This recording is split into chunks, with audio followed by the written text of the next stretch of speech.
ratios to percent. Sometimes parts are given to us in the form of ratio and we need to convert those to percentage. So यहाँ पे हम देखेंगे कि कैसे हम ratio को परसेंटेज में कन्वर्ट करते हैं. So for this example 14 is given. Rina's mother said to make idlis, you must take 2 parts rice and 1 part urad dal. What percentage of such a mixture would be rice and what percentage would be urad dal? So यहाँ पे बताया गया है कि rice and urad dal का ratio given है, that is rice ratio urad dal that is given as 2:1. Now we need to find out the percentage of rice and urad dal. So कैसे find out करेंगे? सो यहाँ पे 2:1, सो 2 + 1 = 3. तो हम क्या करेंगे, जो भी रेशियो है उसको ऐड करके टोटल नंबर फाइंड आउट करेंगे. सो here the total is 3. So that means के टोटल 3 पार्ट्स आता है. This means 2/3 part is rice, because 3 part में से यहाँ पे राइस का कितना पोर्शन है 2. सो वो हो जाएगा हमारा 2/3 पार्ट. और 1/3 part is urad dal, because 3rd part में से ओनली 1 पार्ट है वो उड़द दाल का है, तो वो हो जाएगा 1/3 पार्ट. अभी कोई भी हमें रेशियो को परसेंटेज में कन्वर्ट करना है तो क्या करेंगे, हम उसको 100 से मल्टीप्लाई करेंगे. So percentage of rice would be 2/3 into 100%. So 100 into 2 200/3. सो हो जाएगा 66 2/3%. सेम वे हम उड़द दाल का करेंगे तो उड़द दाल का हो जाएगा, urad dal would be 1/3 into 100%. So 100 into 1 = 100/3. तो वो हो जाएगा हमारा 33 1/3%. Our next point is increase or decrease as percent. So that means कि अगर कोई नंबर में इंक्रीज और डिक्रीज हो रहा है तो वो नंबर को हम परसेंट में कैसे फाइंड आउट करेंगे, that we will see. So for that here one example is given, that is example number 16. A school team won 6 games this year against 4 games won last year. What is the percent increase? सो यहाँ पे क्या बताया गया है, एक school team है जिसने ये साल में टोटल 6 गेम है वो जीती है compare to the last year. और लास्ट ईयर में कितनी जीती थी, 4 गेम्स. तो उसको हमें इंक्रीज परसेंट फाइंड आउट करना है, बिकॉज लास्ट ईयर में उन्होंने कम जीती थी और ये जो प्रेजेंट ईयर है वो उस साल में उन्होंने ज़्यादा गेम जीती हैं. तो इसको हम कैसे फाइंड आउट करेंगे, सबसे पहले amount of change, that means कि दोनों में कितना चेंज है वो फाइंड आउट करेंगे. सो यहाँ पे हमको फाइंड क्या करना है, इंक्रीज परसेंट. सो यहाँ पे अमाउंट ऑफ चेंज में सबसे पहले बड़ा नंबर है उसमें से छोटे को सब्ट्रैक्ट करेंगे. So that is why here increase in the number of wins or in bracket amount of change equals to 6 minus 4. So 6 minus 4 equals to 2. Now we write down the formula. Percentage increase equals to amount of change upon original amount or base. So amount of change we know, amount of change क्या है, ये वाला है वो हमारा amount of change हो जाएगा. But what is the original amount और बेस? तो हमेशा याद रखना क्वेश्चन में जिसको कॉन्टेक्स्ट में रखे या जिसको सेंटर में रख के जिसके साथ कंपैरिजन किया है वो हमारा हो जाएगा ओरिजिनल अमाउंट और बेस. तो यहाँ पे क्या बताया गया है, against the 4 games, that means कि सेंटर में क्या है हमारे 4 गेम्स, किसकी कंपेयर में, 4 गेम्स के कंपेयर में. तो यहाँ पे ओरिजिनल अमाउंट हो जाएगी हमारी 4 गेम्स. सो यहाँ पे अब हम क्या करेंगे, वैल्यूज पुट कर देंगे फॉर्मूला में. तो अमाउंट ऑफ चेंज कितना हमें मिला, 2. सो यहाँ पे हो जाएगा 2 अपॉन ओरिजिनल अमाउंट और बेस क्या है हमारा 4. सो हो जाएगा 2/4 और इंटू 100. सो इसको हम क्रॉस करें तो कैसे हो जाएगा, यहाँ से अगर हम क्रॉस करें सो 25 4 ज़ा 100 और 25 2 ज़ा 50. सो दैट मीन्स कि यहाँ पे आंसर हो जाएगा 50. सो amount of percentage of increase वो हो जाएगा हमारा 50%. तो ये हमने देखा परसेंटेज इंक्रीज.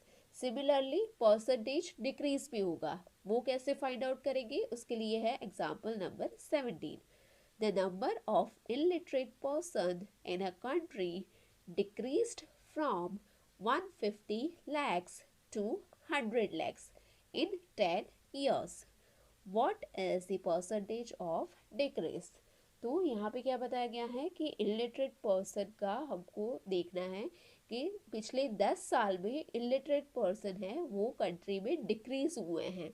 सो डिक्रीज कहाँ से हुए हैं, यहाँ पे ओरिजिनल और बेस किसे बताया गया है, ओरिजिनल अमाउंट है यहाँ पे 150, बिकॉज डिक्रीज्ड फ्रॉम कौन से हैं, यहाँ पे अगेंस्ट या फ्रॉम ऐसा कोई नंबर, ऐसा कोई यहाँ पे वर्ड यूज हुआ है, तो वो हो जाएगा हमारा, क्या हो जाएगा, ओरिजिनल अमाउंट और बेस.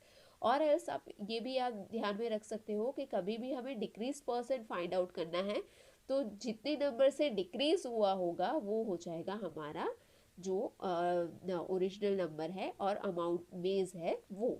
सो यहाँ पे है हमारा बेस 150 lakhs और वो गिर के कितना हो गया है 100 lakhs. सो दैट मीन्स कि इलिटरेट पर्सन पिछले 10 साल में कम हुआ है from 150 lakhs to 100 lakhs. So what is the percentage of decrease. तो यहाँ पे फॉर्मूला सेम ही रहेगा, सिर्फ चेंज क्या हो जाएगा, यहाँ पे जो हम वैल्यू लिखेंगे वो चेंज हो जाएगी. सो हियर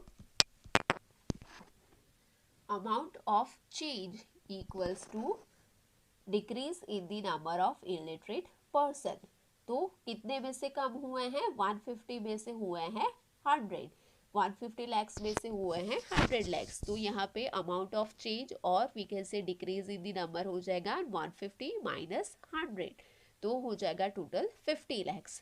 Now जो परसेंटेज ऑफ डिक्रीज है उसका फॉर्मूला जो परसेंटेज ऑफ इंक्रीज था सेम ही रहेगा, equals to amount of change upon original amount. So यहाँ पे अमाउंट ऑफ चेंज हमें कितना मिला 50 अपॉन जो हमारा ओरिजिनल अमाउंट था वो क्या था 150 इंटू 100, तो यहाँ पे इंटू 100 एज इट इज. तो यहाँ पे अगर हम क्रॉस करें 0 से 0 क्रॉस हो गया, देन यहाँ पे 5 1 ज़ा 5, 5 3 ज़ा 15 और यहाँ पे है 100. सो 100 अपॉन 3, 100 अपॉन 3, तो उसका हमें आंसर मिलेगा 33 1 upon 3. So this is our percentage of decrease. तो दैट मीन्स कि कितना परसेंट डिक्रीज हुआ 33 1/3. Price related to an item or buying and selling. So here कुछ terms are given related to buying and selling the product.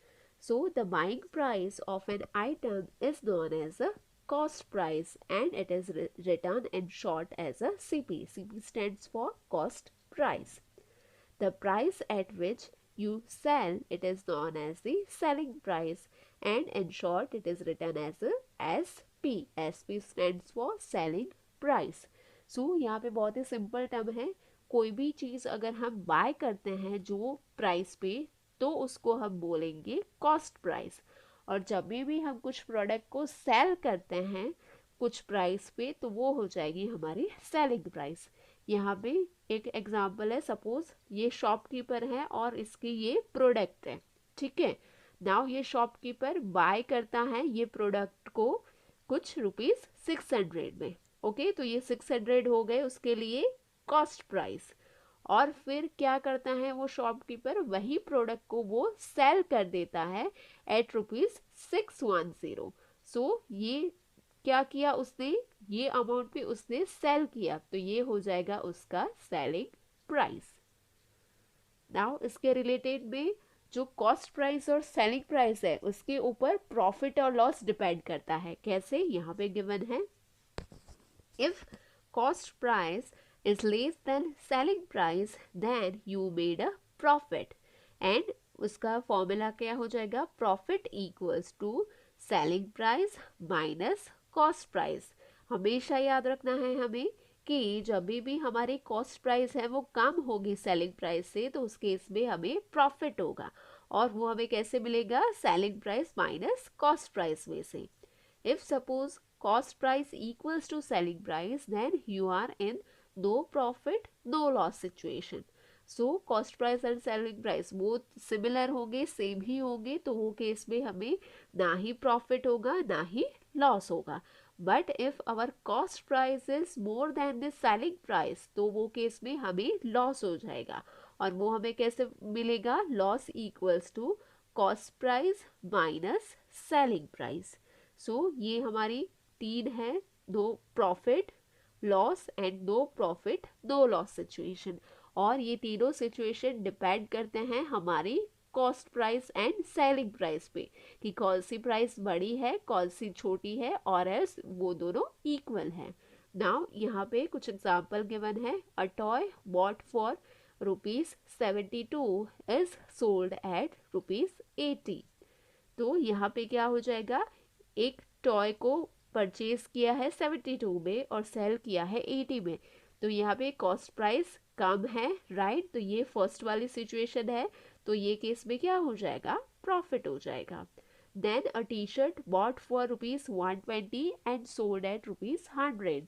तो यहाँ पे हम देख सकते हैं कॉस्ट प्राइस ज़्यादा है compare to the selling price, तो यहाँ पे ये थर्ड सिचुएशन है, तो यहाँ पे क्या हो जाएगा? यहाँ पे होगा loss. And a cycle bought for ₹100 is sold for ₹940। तो यहाँ पे अगेन कॉस्ट प्राइस है वो कम है सेलिंग प्राइस से, तो यहाँ पे भी क्या हो जाएगा? प्रॉफिट। सो यहाँ पे हमको पता चल गया प्रॉफिट और लॉस कहाँ कहाँ पे होता है और कैसे होता है। नाउ उसके बेस पे हम देखेंगे कि हम कैसे कैलकुलेट करेंगे प्रॉफिट और loss as a percentage. Profit और लॉस परसेंटेज कैसे फाइंड आउट करेंगे, that we will see here. So यहाँ पे the profit or loss can be converted to a percentage. It is always be calculated on the cost price. हमेशा याद रखना है either profit हो और लॉस हो, दोनों किस पे ऊपर कैलकुलेट होंगे? कॉस्ट प्राइस पे। For the above example, we can find the profit percent and loss percent. तो यहाँ पे जो फर्स्ट टू एग्जाम्पल है, फर्स्ट में हो रहा है प्रॉफिट, सेकंड में हो रहा है लॉस, तो ये दोनों एग्जाम्पल को लेके हम देखते हैं कि कैसे हम फाइंड आउट करेंगे प्रॉफिट एंड लॉस परसेंट को। So let us consider the example related to the toy. तो दैट मीन्स कि टॉय वाला कौन सा है? हमारा फर्स्ट वाला एग्जाम्पल। तो फर्स्ट वाले एग्जाम्पल को लेके हम चले, तो यहाँ पे गिवन है we have cost price ₹72 and selling price ₹80, right? Same है, जो कॉस्ट प्राइस है वो 72 है और जिसके ऊपर सेल किया है वो है 80। So profit equals to 8। यहाँ पे प्रॉफिट ₹8 होगा। कैसे? बिकॉज यहाँ पे गिवन है प्रॉफिट इक्वल्स टू हो जाएगा selling price minus cost price. तो सेलिंग प्राइस है 80, so 80 minus 72 equals to 8। So that is why यहाँ पे प्रॉफिट हो गया ₹8।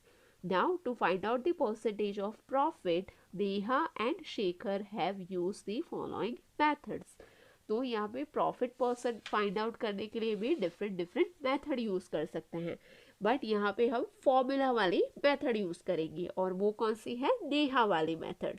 सो यहाँ पे profit percent equals to profit upon cost price into 100। ये फॉर्मूला है प्रॉफिट परसेंट का, वो हमें याद रखना होगा। और यहाँ पे उसके बाद क्या करेंगे? उसकी वैल्यूज पुट कर लेंगे। यहाँ पे हमको बताया गया था पहले ही कि प्रॉफिट और लॉस है वो किसके ऊपर डिपेंड करता है? कॉस्ट प्राइस पे। दैट इज वाई यहाँ पे गिवन है cost price. So profit percent equals to profit upon cost price into 100। तो प्रॉफिट कितना हुआ था? ₹8 का। कॉस्ट प्राइस कितनी थी? ₹72 इंटू 100। तो यहाँ पे 8 1 ज़ा 8, 8 9 ज़ा 72। सो यहाँ पे हो गया 1/9 इंटू 100। तो उसका आंसर हो जाएगा 11 1/9। सो दैट मीन्स कि प्रॉफिट परसेंट कितना हो गया? 11 1/9। सिमिलरली यहाँ पे हमें लॉस परसेंट फाइंड आउट करना है, तो वो हमारी कौन सी थी? सिचुएशन नंबर 2, जहाँ पे टी शर्ट को बाय किया था 120 रुपीज़ में और इसके बाद सेल किया था 100 रुपीज़ में। तो यहाँ पे हम देख सकते हैं कॉस्ट प्राइस ज़्यादा है compare to the selling price, तो दैट इज़ वाई यहाँ पे क्या हो जाएगा, लॉस। तो ये सिचुएशन में हम कैसे फाइंड आउट करेंगे लॉस परसेंट को? So here the cost price is 120 rupees and selling price is 100 rupees. So therefore loss equals to 120 minus 100। ये तो इजी है। प्रॉफिट और लॉस कैसे फाइंड आउट करेंगे? यहाँ पे लॉस हो जाएगा 120 माइनस 100, तो 120 माइनस 100 हो जाएगा 20। नाउ क्या करेंगे, लॉस परसेंट का फॉर्मूला लिखेंगे। सी यहाँ पे प्रॉफिट परसेंट और loss percent, here is the profit percent, here is the loss percent. दोनों में फॉर्मूला समवॉट सिमिलर ही है, सिर्फ यहाँ पे आ जाएगा लॉस परसेंट के केस में आ जाएगा लॉस, प्रॉफिट परसेंट के केस में आ जाएगा प्रॉफिट। सो यहाँ पे हो जाएगा लॉस परसेंट में loss upon cost price into 100। तो लॉस कितना हुआ हमें 20 रुपीज़ का, सो यहाँ पे हो जाएगा 20 रुपीज़ अपॉन 120 इंटू 100। इसको क्रॉस करेंगे, 0 से 0 क्रॉस हो गया। नाउ हियर 2 1 ज़ा 2, 2 6 ज़ा 12। सो यहाँ पे है 100 अपॉन 6। ये भी फर्दर क्रॉस हो जाएगा बिकॉज 50 2 ज़ा 100 एंड 3 2 ज़ा 6। सो यहाँ पे हमारे पास न्यूमिनेटर में क्या बचा है, 15 इंटू 50 इंटू 1 50, और डिनोमिनेटर में we have 3। So here 50 upon 3, तो उसका हो जाएगा 16 2/3%। सो दैट मीन्स कि here the loss percent is 16 2/3%। Now profit and loss और प्रॉफिट एंड लॉस परसेंट के बेस पर से हमको कुछ ट्विस्ट करके भी क्वेश्चन पूछे जा सकते हैं, ना कि डायरेक्टली पूछे। तो उस टाइप का क्वेश्चन है example number 18। The cost of a flower vase is ₹120। So cost है फ्लावर वास की 120 rupees. If the shopkeeper sell it at a loss of 10%, find the price at which it is sold. So यहाँ पे क्या given है, cost price, because cost given है flower vase की 120 rupees और shopkeeper उसको cell करता है, लॉस परसेंट गिवन है वो कितना है 10%। तो उसके बेसिस पर से हमें फाइंड आउट करना है कि जो हमारी सेलिंग प्राइस थी वो क्या होगी कि जिसकी वजह से शॉपकीपर को 10% लॉस हुआ। तो इसके लिए हम क्या करेंगे, 10%। सो 10% कितना किसका होता है, 120 का, कॉस्ट प्राइस का, बिकॉज यहाँ पे पहले ही बताया गया था कि कभी भी ये प्रॉफिट और लॉस के केस में बेस क्या रहेगा, कॉस्ट प्राइस रहेगा। सो 10% ऑफ कॉस्ट प्राइस होगा, तो वो हमें फाइंड आउट करना पड़ेगा। सबसे पहले लॉस कितना हुआ 10%। So what is the 10% of 120 rupees, that we find out first. So यहाँ पे हम लिखेंगे loss is 10% of the cost price. So 10% of 120, तो परसेंट को रिमूव करेंगे तो 10 के डिनोमिनेटर में वी राइट डाउन 100 ऑफ 20, 120 का हो जाएगा इंटू 120। नाउ यहाँ पे अगर हम क्रॉस करें 10 10 10 10, so here we have only ₹12। So that means कि यहाँ पे क्या हो गया, यहाँ पे हमको आंसर मिला 12। नाउ यहाँ पे 12 है वो हो गया हमारा लॉस। अभी हमें फाइंड आउट क्या करना है, सेलिंग प्राइस। तो हमको फॉर्मूला याद होना चाहिए, लॉस का फॉर्मूला क्या था, loss equals to cost price minus selling price. Now here what is given, here given is cost price and loss, और उसके बेसिस पर से हमें सेलिंग प्राइस फाइंड आउट करनी है। तो हम क्या करेंगे, ये सेलिंग प्राइस को ट्रांसपोज करके लेफ्ट हैंड साइड ले जाएंगे और ये लॉस को ट्रांसपोज करके राइट हैंड साइड ले जाएंगे। सो ये माइनस में से लेफ्ट हैंड साइड जाएगा तो प्लस हो जाएगा, और ये प्लस में से राइट हैंड साइड आएगा तो माइनस हो जाएगा। तो यहाँ पे हो जाएगा selling price equals to cost price minus loss. तो यहाँ पे क्या हो जाएगा, कॉस्ट प्राइस कितना है, cost price is 120 minus loss हुआ हमारा 12 rupees, so minus 12। So 120 minus 12 equals to 108. So that means कि उसकी जो सेलिंग प्राइस है वो क्या होगी, फ्लावर वास की सेलिंग प्राइस होगी ₹108. Charge given on borrowed money और सिंपल इंटरेस्ट. सो यहाँ पे सिंपल इंटरेस्ट कैसे फाइंड आउट करेंगे वो हम देखेंगे. बिफोर दैट उसके रिलेटेड कुछ टर्म्स है वो देख लेते हैं. So here the first is money you borrowed is known as sum borrowed और प्रिंसिपल. जो भी अमाउंट, जो भी मनी बोरो करते हैं उसको बोला जाता है principal. Now, this money would be used by the borrower for some time before it is returned. For keeping this money for some time, the borrower has to pay some extra money to the bank. This is known as a interest. So, basically क्या होता है, किसी भी बंदे को किसी भी amount की रिक्वायरमेंट होती है तो वो अमाउंट वो बोरो करता है फ्रॉम दी बैंक और फ्रॉम एनी अदर पर्सन. तो वो जो अमाउंट बोरो करता है वो हो जाएगी प्रिंसिपल अमाउंट. नाउ वो अमाउंट को वो कुछ दिन अपने पास रखता है और वो यूज़ करता है. तो वो अमाउंट को अपने पास कुछ दिन रखने के लिए उसको कुछ एक्स्ट्रा मनी है वो पे करना पड़ेगा. और वो एक्स्ट्रा मनी भी किसको पे करेगा, जिसके पास से उसने वो अमाउंट बोरो किया था. तो ये एक्स्ट्रा मनी वो पे करेगा उसको बोलेंगे इंटरेस्ट. सो दैट मीन्स कि उसको जो मेन प्रिंसिपल है वो तो पे करना ही पड़ेगा एट द एंड, बट उसके साथ साथ कुछ extra amount as a interest भी पे करना पड़ेगा. सो उसका फाइनल अमाउंट क्या हो जाएगा, final amount equals to principal plus interest. So you can find the amount you have to pay at the end of the year by adding the sum of borrowed and the interest. That is the amount equals to principal plus interest. That means कि at the end वो person को कितने rupees return करने पड़ेंगे वो हमें कैसे find out करना पड़ेगा. वो फाइनल अमाउंट हो जाएगी अमाउंट इक्वल्स टू जितनी प्रिंसिपल उसने ली थी वो प्लस उसके ऊपर जितना एक्स्ट्रा मनी उसने पे किया एज अ इंटरेस्ट वो. सो इसके लिए हम एक एग्जांपल ले लेते हैं. Here is example number 20. Anita takes a loan of ₹5,000 at 15% as rate of interest. Find the interest she has to pay at the end of 1 year.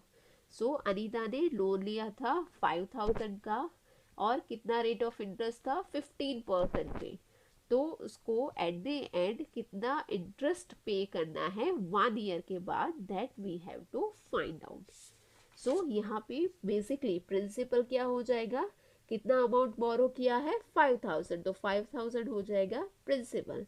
Now कितने परसेंट पे लिया है उसने, कितने रेट ऑफ परसेंट है, तो यहाँ पे रेट ऑफ इंटरेस्ट है 15%, तो वो हो जाएगा रेट, तो आर हो जाएगा 15%. और टाइम कितने टाइम के लिए उसने लिया है, 1 साल के लिए, तो टाइम ईयर यहाँ पे हो जाएगा time equals to 1 year. Now इसके लिए भी फॉर्मूला है, यहाँ पे इसके लिए फॉर्मूला है interest equals to interest I equals to PRT upon 100. So here is the PRT upon 100. Principal कितना था, principal amount is ₹5,000. Okay, so यहाँ पे principal हो जाएगा 5,000. Now rate of interest कितना था 15%. So यहाँ पे rate of interest हो जाएगा 15% और time कितना था for 1 year.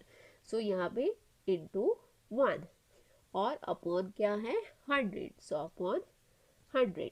सो यहाँ पे इजीली अगर हम क्रॉस करना चाहें तो हो जाएगा 0000 क्रॉस 15 5 75 और यहाँ पे एक 0 है तो 750.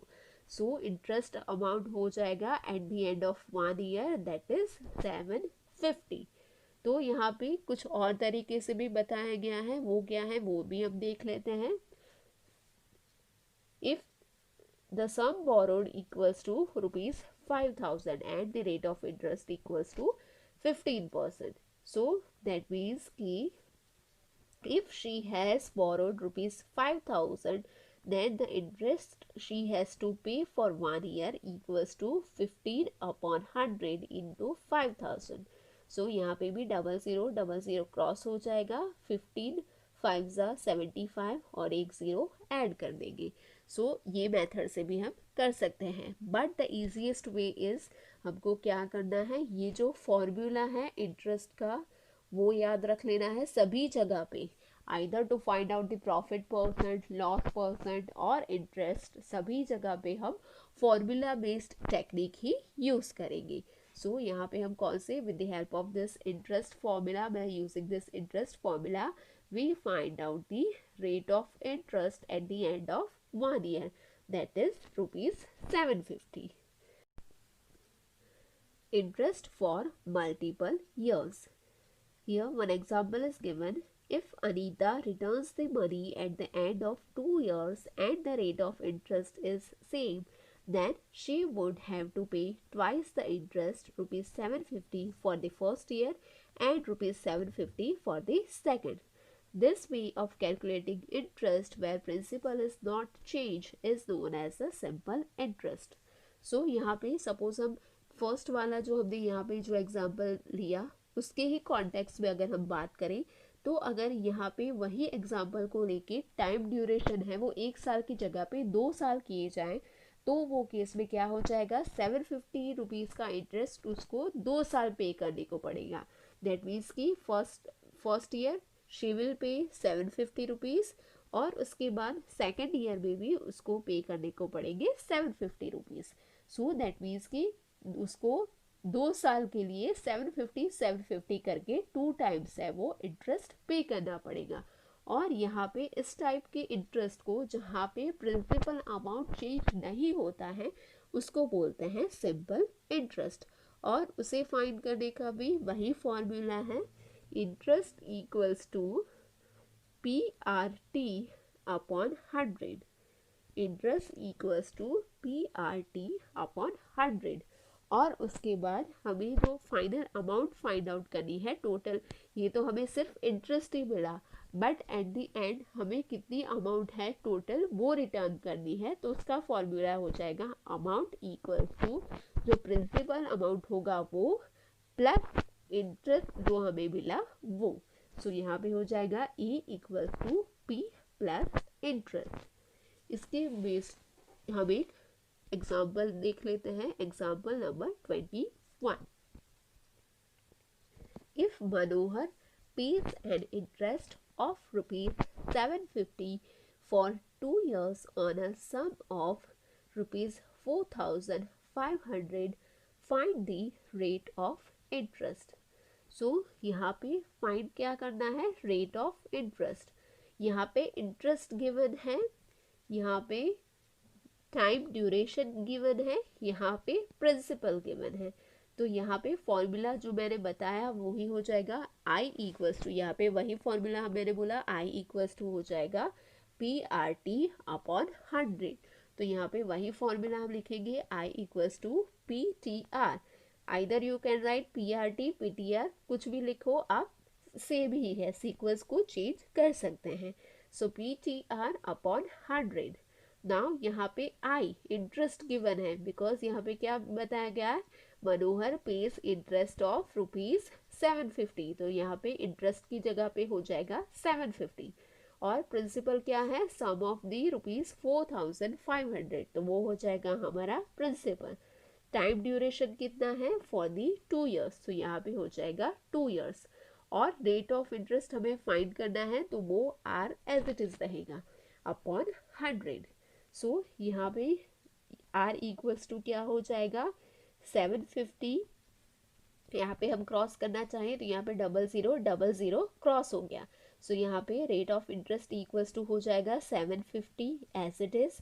और यहाँ से 45 इंटू T, इसको अगर मैं यहाँ से रिमूव करूँ तो यहाँ पे जाएगा लेफ्ट हैंड साइड, तो कहाँ चला जाएगा, डिनोमिनेटर में. तो यहाँ पे हो जाएगा 750 अपॉन 45 इंटू 2. सो इसको अगर हम करें तो यहाँ पे मुझे मिल जाएगा rate of interest equals to 8 1/3%। So that means कि मनोहर ने कितना रेट ऑफ इंटरेस्ट पे किया है, 8 1/3%।